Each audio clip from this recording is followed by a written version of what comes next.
Et bien, on va vous parler du coup de, effectivement, entre inconfort et risque sanitaire, quelle vulnérabilité de logement face aux futures vagues de chaleur. Et donc pour commencer, je vais remettre un petit peu d'éléments de contexte, même si on en a déjà bien parlé aujourd'hui. Le contexte est celui, bien sûr, des vagues de chaleur qui entraînent une surmortalité assez importante. On a notamment en 2022 dénombré plus de 11 000 décès en excès pendant l'été, liés du coup aux fortes chaleurs. Et puis on a effectivement le contexte du changement climatique qui va entraîner des canicules de plus en plus intenses, longues et fréquentes. Et donc ce contexte aussi, c'est aussi celui de l'atténuation, puisqu'on va vouloir décarboner massivement le parc de bâti. Et donc nous, on veut s'insérer dans ce contexte de rénovation massive pour profiter du créneau et rajouter de l'adaptation au changement climatique, et notamment aux fortes chaleurs. Donc quelques grandes questions et problématiques qui peuvent être liées à ces questions. Donc on n'abordera pas toutes ces questions aujourd'hui, mais principalement la première va être celle de l'état du parc résidentiel existant et quelle est sa vulnérabilité et comment on va pouvoir le modifier, ce parc, pour pouvoir faire face à cette vulnérabilité. Ensuite, on va aussi questionner le parc résidentiel neuf et vérifier l'impact de la réglementation RE 2020 sur la capacité à faire face aux surchauffes. Et puis ensuite, on va également voir quelles sont les solutions qu'on peut mettre en place pour pouvoir réduire la surchauffe dans les bâtiments, et principalement les bâtiments résidentiels dans le cadre de cette présentation. Donc dans un premier temps, je vais commencer à discuter justement sur comment on peut caractériser la vulnérabilité des bâtiments, et notamment d'un parc de bâtiments à la surchauffe. Donc les prochaines slides sont issues de deux projets qu'on est en train de réaliser au CSTB. Le premier, donc quelques éléments de contexte avant de rentrer sur les projets. On a déjà parlé du coup de l'indicateur degré-heure d'inconfort, donc je ne vais pas forcément redétailler plus que ça. Mais on n'a pas vraiment parlé dans le détail des fichiers climatiques. Donc en fait, la RE 2020 a intégré un fichier caniculaire qui contient la canicule de 2003 pour 8 zones climatiques différentes qui sont représentées ici par la cartographie. Et donc nous, on s'est appuyé sur ces fichiers climatiques pour pouvoir réaliser nos études de vulnérabilité à la surchauffe. L'objectif du premier projet pour caractériser la vulnérabilité à la surchauffe, ça va être de justement faire un état des lieux pour tout le parc résidentiel français et donc de donner un indicateur de vulnérabilité ou un indicateur de surchauffe pour chacun des bâtiments un bâtiment résidentiel français. Et donc ça nous permettra d'avoir une vision quasi exhaustive du parc. Cet indicateur va être basé sur des simulations thermodynamiques et donc je vais détailler rapidement le fonctionnement de cet indicateur et de méthodologie. On a du coup la base nationale des bâtiments de France qui va nous servir d'appui. Cette base de données, elle récupère les données DPE et aussi les données BDTopo, donc c'est les principales bases de données qui vont nous être utiles pour ce travail. Une fois qu'on a récupéré les données DPE, on va pouvoir enrichir les données et construire un modèle de simulation thermique dynamique. Et on va faire la simulation thermique dynamique COMET, qui est l'outil réglementaire actuellement utilisé pour la RE 2020. Avec cet outil réglementaire, on va pouvoir calculer du coup l'indicateur de surchauffe DH, l'indicateur réglementaire. Cette chaîne d'outils de simulation, même si elle est assez rapide, elle n'est pas assez rapide et performante pour pouvoir faire rapidement pour les 18 millions de bâtiments en France. Donc ce qu'on est en train de développer, c'est un métamodèle de cette simulation thermique dynamique. Et donc on va pouvoir bypasser la simulation thermique dynamique et quand même, à partir des données DPE, donner un indicateur de surchauffe qui correspond au DH réglementaire. Pour l'instant, c'est un travail qui est encore en développement. On a réalisé 180 000 simulations thermiques dynamiques et c'est ça qui nous a permis de construire notre métamodèle. À l'avenir, on va essayer de confronter nos résultats avec des mesures pour pouvoir vérifier la validité de cet indicateur. Maintenant que je vous ai détaillé rapidement le fonctionnement de l'indicateur, je vais faire une petite vue de la vulnérabilité du parc bâti, avec notamment des résultats sur 3 départements français. Donc on a le Gard, la Loire-Atlantique et le 75, donc Paris. Et on a ici la distribution des degrés-heure sur les bâtiments qu'on a modélisés. Ce qu'on peut apercevoir, donc on a 3 types de bâtiments, donc les maisons individuelles, les résidentiels collectifs en dernier étage et en étage courant. Et donc ce qu'on voit, c'est qu'on a déjà une très forte surchauffe dans les bâtiments du Gard par rapport aux autres départements, donc Loire-Atlantique ou Paris. Et ce qu'on peut observer aussi, c'est que si on regarde la différence entre la courbe verte et la courbe orange qui correspond au bâtiment au dernier étage est systématiquement décalée vers la droite, donc plus vulnérable à la surchauffe que les bâtiments en étage courant. Maintenant, petite vue sur l'îlot de chaleur urbain. Donc on a resimulé les bâtiments de Paris en prenant en compte un îlot de chaleur urbain. Et cette fois-ci, ce qu'on observe, c'est qu'on a effectivement une forte dégradation de la surchauffe dans les bâtiments, avec notamment en moyenne une augmentation de plus de 1100 degrés/heure pour les bâtiments parisiens. D'où l'importance de prendre en compte cet îlot de chaleur urbain pour les bâtiments urbains. Ensuite, on a essayé, du coup, à partir de l'indicateurs qu'on a développé, de pouvoir identifier les paramètres qui vont vraiment impacter la surchauffe sur le bâti. Et donc ici, on a une petite état de vue des différents paramètres qui rentrent en compte dans notre modèle, dans notre métamodèle, et de leur impact sur le résultat. Ce qui est frappant, dans un premier temps, c'est qu'on a le climat, forcément, qui va être le plus impactant. Et notamment, on l'a vu sur les slides précédentes, effectivement, le Gard va être beaucoup plus sujet à la surchauffe que les départements plus au nord. Je n'ai pas précisé, mais sur cette slide, on a en trait plein les paramètres qui vont impacter la surchauffe, donc qui vont augmenter la surchauffe, et en trait hachuré, on va voir les paramètres qui vont avoir tendance à réduire la surchauffe. Et donc sur ces paramètres-là, on a effectivement la traversance, l'inertie des parois et bien sûr la présence de protection solaire. Donc on retrouve des résultats communément admis sur la surchauffe face aux vagues de chaleur. Concernant cet indicateur, et notamment les sous-indicateurs que je précise ici, ils seront disponibles sur la BDNB d'ici fin septembre. Et concernant l'indicateur DH à proprement parler, il sera disponible un peu plus tôt. On va en parler juste après. Qu'est-ce qu'on peut faire du coup avec cet indicateur? Puisqu'il sera calculé sur l'intégralité des bâtiments de France, on va pouvoir justement avoir des vues cartographiques qui sont notamment ici, on peut le voir avec une cartographie autour du rond-point de l'Étoile où on a calculé du coup cet indicateur DH pour tous les bâtiments qui sont dans ce quartier.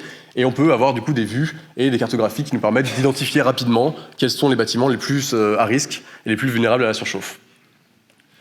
Donc cet indicateur, voilà, comme je le disais, sera disponible fin juin sur la BDNB. Les sous-indicateurs seront disponibles un peu plus tard, horizon fin septembre.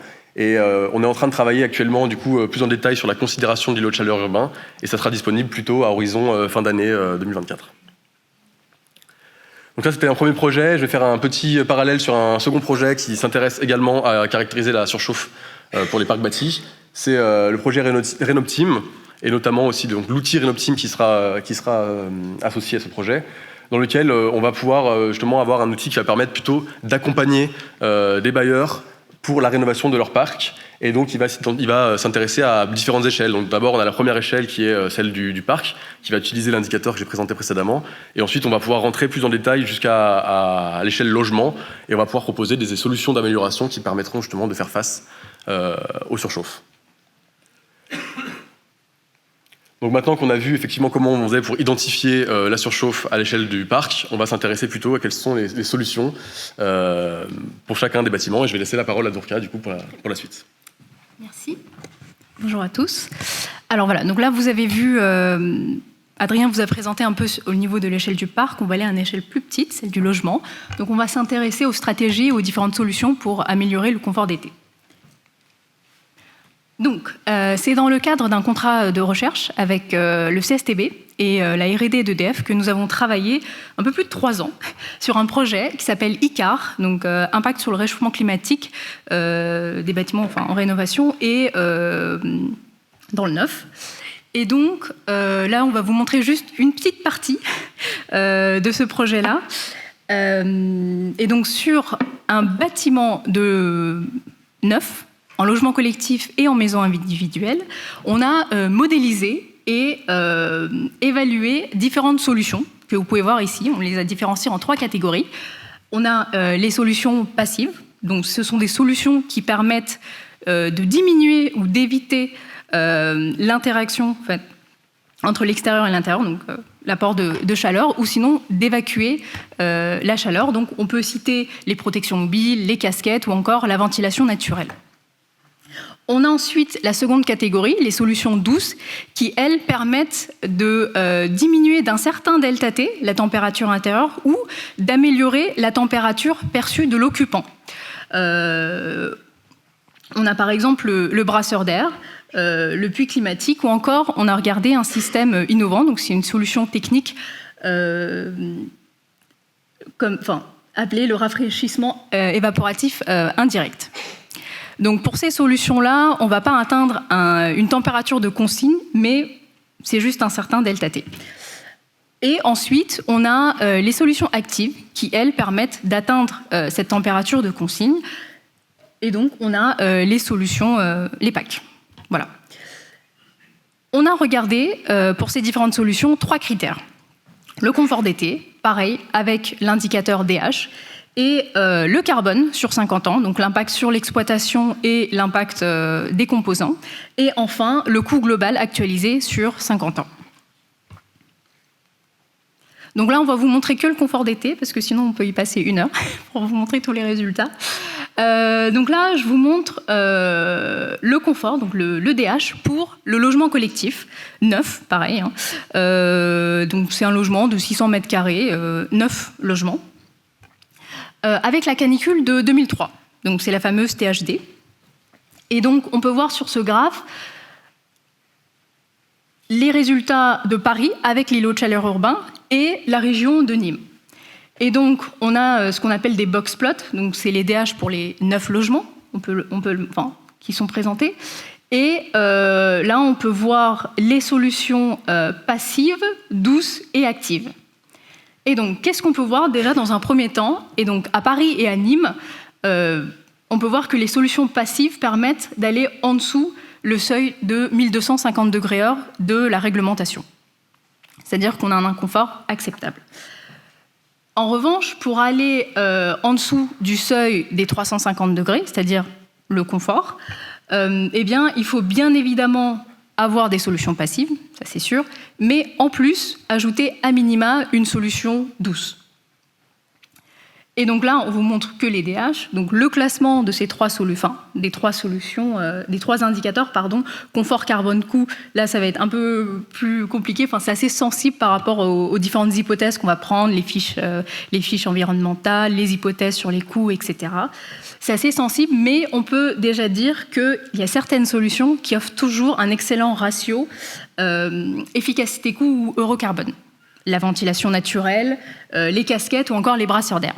Mais on va voir qu'elles ne sont pas toujours elles vont pas permettre de systématiquement atteindre le confort d'été. Et donc là, on va vous montrer les résultats, pareil, du même logement, mais avec un climat prospectif de 2050 qu'on nomme le CNRM. Donc qu'est-ce que c'est que ce climat? En fait, c'est un modèle qui projette un réchauffement modéré pour la France à horizon 2050 en été, qui se base en fait du scénario le plus chaud RCP 8.5 du 5e rapport du GIEC. Donc c'est pas le dernier, parce que dans le dernier c'était du SSP, là c'est du RCP. Donc peut-être pour les personnes qui connaissent un peu les DGU, le THD à Nîmes, aujourd'hui on est à 2000 DGU 28. Là, avec le CNRM, on est à 10 000. Donc voilà. Donc on a 3 canicules, ça fait un peu plus chaud. Et donc là, on voit bien, pareil, les différentes solutions. Donc toujours, la référence, et quand on met des protections solaires, on diminue drastiquement, mais là, c'est pas suffisant. Pareil, quand on ajoute des brasseurs d'air aussi, c'est pas suffisant. Et donc là, on est obligé d'aller vers des solutions actives, donc comme les PAC ou le rafraîchissement évaporatif indirect. Et là, je vous montre, pareil, les mêmes résultats, mais avec la maison individuelle. Donc ça, c'est une maison de 100 mètres carrés, simple, 3 chambres. Pareil pour la région de Nîmes, pardon, tout à l'heure, je ne vous ai pas dit. Et donc, là aussi, on voit bien la référence, et avec les protections, le brasseur d'air, il est toujours au-dessus des 1250, le puits climatique aussi, et donc là, on n'a que les solutions actives qui permettent de répondre en 2050, d'aller en dessous du seuil des 350 degrés heure. Donc, pour conclure, je pense qu'on est dans les temps.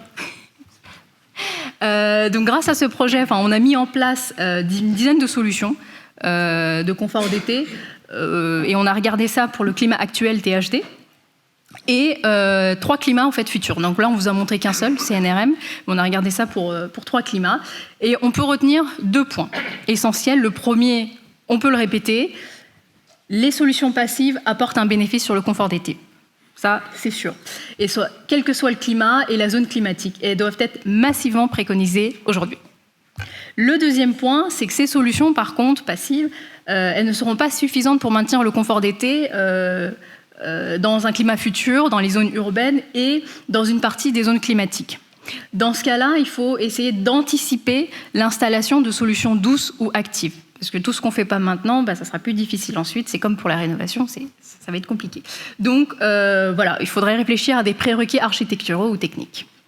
Voilà, je vous remercie. Merci beaucoup. 2 points et... «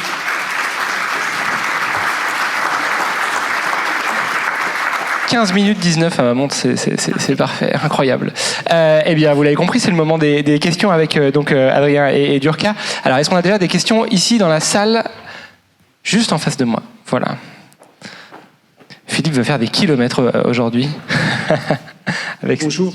J'ai vu dans les différentes solutions, vous avez mentionné les peintures réfléchissantes également. Oui.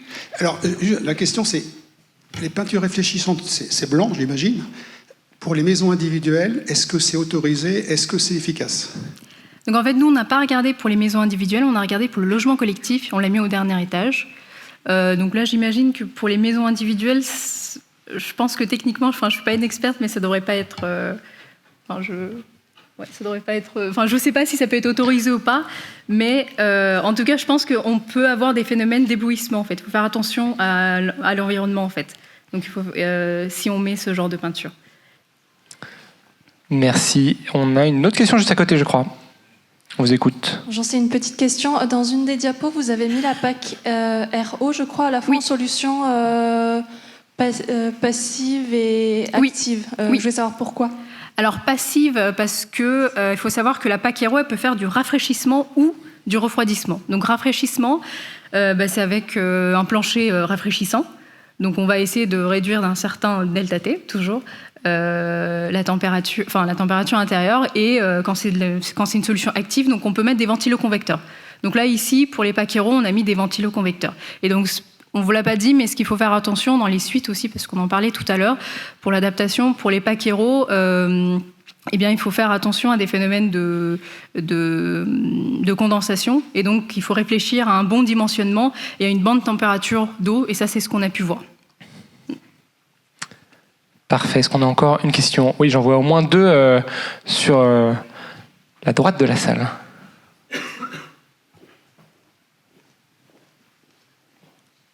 Bonjour, merci pour la présentation. Vous avez évoqué du coup des éléments de coût que vous aviez pu faire. Comment est-ce que vous les intégrez du coup? Par exemple, moi si je suis un maître d'ouvrage d'un bâtiment, je vais me dire simplement je vais mettre la climatisation parce que c'est souvent ce qui coûte moins cher.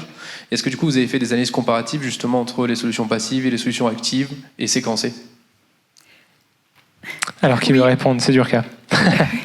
Oui, on a bien vu ça, mais c'était un peu compliqué de vous montrer tout ça aujourd'hui. En fait, en maison individuelle, c'était assez clair en termes de coûts, surtout pour les climats futurs, parce qu'aujourd'hui, on peut, juste avec les protections mobiles et la PAC RO, sans rafraîchissement ou refroidissement, on respecte le confort. Donc dans le futur, en fait, ce qu'on voyait, c'était plutôt, on a juste à activer le rafraîchissement ou plutôt le refroidissement. Donc là, il n'y a pas vraiment de surcoût. Par contre, dans le logement collectif, c'était un peu plus compliqué, parce qu'on a aussi regardé l'indicateur carbone. Donc là, on ne va pas vraiment ajouter, en maison individuelle, on a juste activé, on a déjà mis en place la PAC, etc. Et en logement collectif, on avait comme système initial le réseau de chaleur urbain. Donc là, on doit avoir une réflexion sur, est-ce que je vais mettre des solutions douces ou pas? Et des fois, en fait, c'est qu'on va augmenter beaucoup l'indicateur carbone, mais pas autant le coût, ou sinon inversement. Donc là, il y avait une réflexion à faire, c'est est-ce que je vais sur la PAC RO, la PAC RR, et encore là, c'était assez clair, il faut aller vers des solutions collectives, par contre. Ça, on avait pu voir, mais je ne sais pas si tu voulais dire quelque chose d'autre, ajouter un point. Complément. Adrien. Ce que je peux ajouter rapidement, effectivement, sur le logement collectif, c'est que les résultats en termes de coûts étaient vraiment dépendants, effectivement, de la solution de référence qu'on avait pour le chauffage. Et donc, effectivement, que ce soit coût ou carbone, les solutions passives, dans un premier temps, permettaient du coup d'atteindre potentiellement un confort et sans surcoût ou sans trop non plus rajouter du carbone. Mais en fait, l'ajout de PAC permettait du coup à la fois de faire du chauffage et du rafraîchissement. Et donc, du coup, dans les hypothèses, en termes de carbone, c'était bénéfique par rapport au réseau de chaleur urbain. Et en termes de coût, ça n'avait pas un surcoût non plus énorme. Mais du coup, les résultats sont quand même assez dépendants de l'hypothèse qu'on avait prise à la base sur le système de chauffage. Parfait, allez. Une question juste dans la salle et puis on prendra une petite question du chat juste après. Je comprends de votre présentation qu'on va vers une systématisation des climatisations. Comme on fait dans l'ancien, particulièrement à Paris, où c'est très compliqué d'installer le moindre moteur en extérieur? Alors là, en fait, on a plutôt regardé... Ah, c'était ici la question. On a plutôt regardé là, le neuf, en fait. On s'est focalisé là-dessus et on n'a pas encore... Enfin, ça serait plutôt dans un projet futur, très rapidement. On va essayer de s'intéresser à la rénovation et voilà. Donc ça, on n'a pas pu le voir ici. Une question du chat maintenant. Quelques petites questions de compréhension. Est-ce que vous traitez le couplage entre le réfraîchissement actif et brasseur d'air? Première question. Est-ce que le rafraîchissement évaporatif indirect, c'était bien de l'adiabatique dont vous parliez?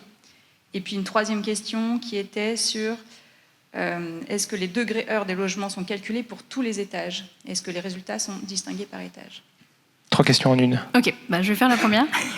Oui, on n'a pas pu coupler brasseur d'air plus paquet air, par exemple, mais on a pu voir dans la littérature que ce couplage était assez intéressant. Notamment, c'était un projet de profil ombré qui avait comme conclusion qu'on pouvait diminuer de quelques degrés, ou plutôt augmenter de quelques degrés la température de consigne et de la paquet air et mettre des brasseurs d'air et avoir le même niveau de confort qu'une paquet air à 26 degrés. Donc ça c'est vrai qu'on n'a pas pu regarder ça. La deuxième question, c'était le rafraîchissement adiabatique indirect. Donc oui, c'est bien... Oui, c'est bien ça. C'est bien du rafraîchissement adiabatique indirect. Et la dernière question... Et après, je peux répondre peut-être pour la dernière question concernant le logement collectif. Oui, on a calculé pièce par pièce de chaque logement, et donc du coup, logement par logement aussi. Et donc, on a effectivement une disparité entre les logements. D'un premier temps, on a une disparité en termes d'étages. Donc, le rez-de-chaussée est toujours plus frais que le dernier étage, peu importe les climats qu'on a étudiés. Et ensuite, on a aussi étudié dans le logement collectif, il y avait des logements traversants, des logements non traversants. Le logement traversant est quasi systématiquement le plus performant en termes de surchauffe, enfin celui qui surchauffe le moins. Et ensuite, on a le phénomène d'orientation. On avait un logement plutôt orienté sud et un plutôt orienté nord. Et donc, on a aussi effectivement systématiquement une différence en fonction du type de logement.